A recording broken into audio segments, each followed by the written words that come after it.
I don't have a whole lot of memories of my young life. I do remember standing outside the trailer and hearing things crash against the wall and people yelling, people just acting very erratic, having conversations with paintings hanging on the wall. There was a time that I walked out and saw people having sex in the driveway. It was very, very insane. Chaos was normal for Stephanie Wedel. Her father was the biggest drug dealer in their small hometown in Florida and an alcoholic. My dad was a great guy when he was sober, but he was very distant a lot of the time because he was out running the streets, and we wanted nothing but love and acceptance from my dad, and it hurt that we couldn't get it because that wasn't a priority to him. Then, when Stephanie was just a young child, her mother took off with another man. When Mom left, I felt abandoned, and I needed my mom. I needed, you know, her love and compassion, and we didn't have that. That left Stephanie and her brother with their father and easy access to drugs and alcohol. Smoking weed when I was 11, drinking by 13. By the time I was 14, I was selling drugs. We did what we knew. We saw Dad doing it. It was just normal. I just stayed high. I stayed wasted.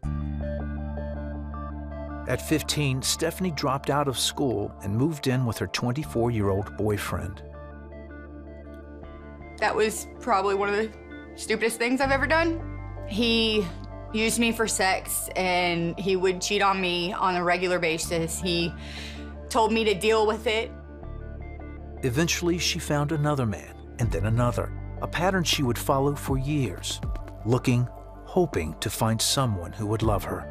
I think I was looking for love and acceptance, looking to fill the hole in my life that was left vacant by my father not being there.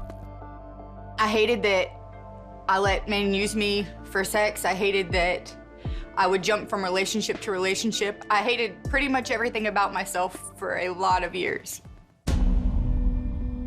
Then at 23, looking at a future where she'd be in jail, strung out, or dead, Stephanie took a friend's advice and joined the Army.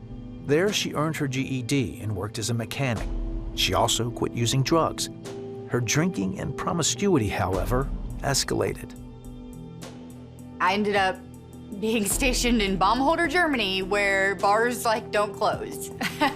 And I drank more than I ever drank before.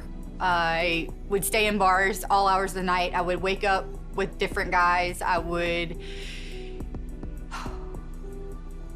continue insanity, just looked a little bit different. After serving 4 years, Stephanie left the Army with an honorable discharge.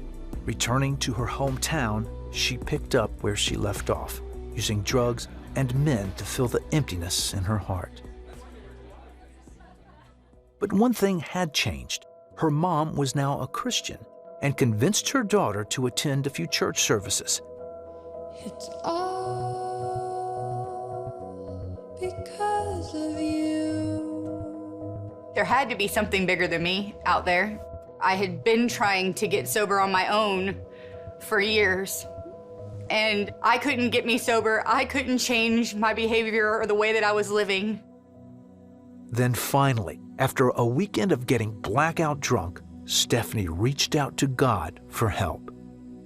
It was finally my rock bottom. It was finally enough. I was so tired and I couldn't do it anymore. I just got on my knees and asked God to change me. That weekend was the last time that I drank or drugged or took pills or did anything like that, and He completely freed me from it. I found peace and acceptance and love and mercy and all those things that I had looked for so many years, and I found that in Jesus.